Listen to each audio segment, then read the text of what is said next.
tell me nothing. Whoa. So, I just finished my midterms. I'm very, very, very, very, very, very, very, very, very, very mad with what I just experienced, but forget about that. I have a topic.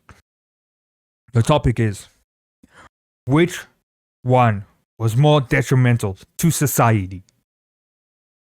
Oppenheimer or Five Nights at Freddy's? So, why I have this question? Why do I have this question? That's what this video is about. So let's get into it. So, what are some bad things Oppenheimer did? He created the atomic bomb. We all know that. Which ended up killing a lot of people, which was very, very bad. Let's be honest. It was very bad. But I have a counter argument to that. When Five Nights at Freddy's came out in 2013, it created something that affected my generation, and it permanently cooked all of us. So, first, it created law videos. It created law YouTubers. Already, I think that is enough to wipe out anything Oppenheimer has done. I think Scott Cawthon created something so destructive to society. Law YouTubers. Second, Five Nights at Freddy's, FNAF may have created furries. Furries. I don't have a problem with furries, but I don't think it created furries. It definitely popularized it. Let's be honest. After FNAF, people started looking at furries different. And I feel like a whole generation got exposed to furries just because of FNAF. So I wrote a list of things that Oppenheimer did, and I wrote a list that I could remember of things that FNAF did. Let me read some.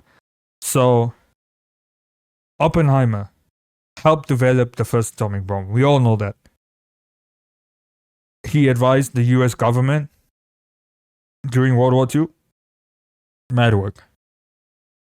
He became a symbol of scientists who ended up hating themselves, or not hating themselves, regretting the decisions they made, because he kind of changed the world after creating the motherfucking bomb. Let's be honest. But what did FNAF do? FNAF created lore channels, MatPat, 10-hour lore videos, Infinite Lore, the Dream Theory, we all know about it. Second, FNAF scared the shit out of me, well, out of little kids. When I was a kid, I was hella scared.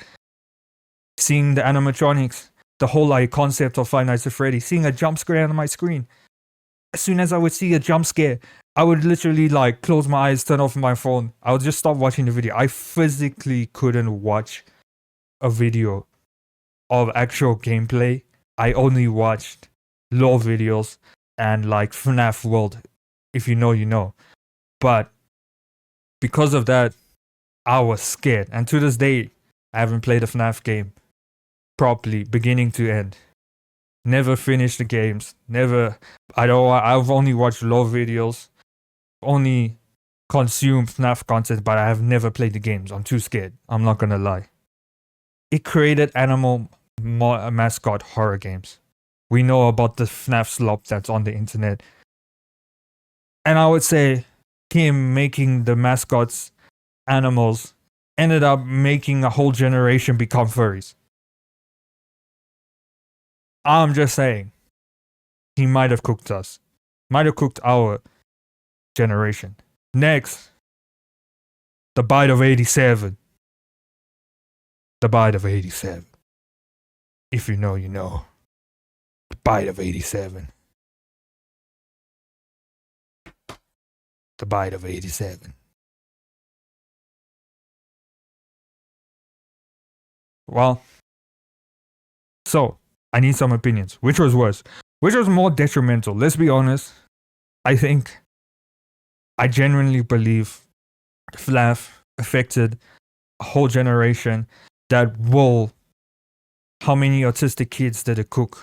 I count as one of them. I know a lot of people in my life that has been cooked by FNAF. So, and it's still affecting us, basically. So, we shall see in the future how it ends up. But Oppenheimer, he created an atomic bomb. They dropped it. It was bad.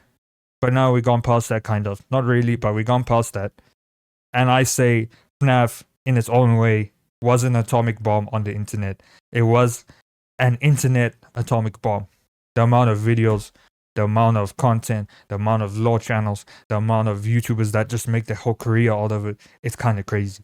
But FNAF will forever be the GOAT. But I genuinely believe it was more detrimental to society. Tell me if you guys agree. This was just on my mind. This was some thoughts I had. So leave a comment if you think I'm speaking facts or I'm speaking straight vibes.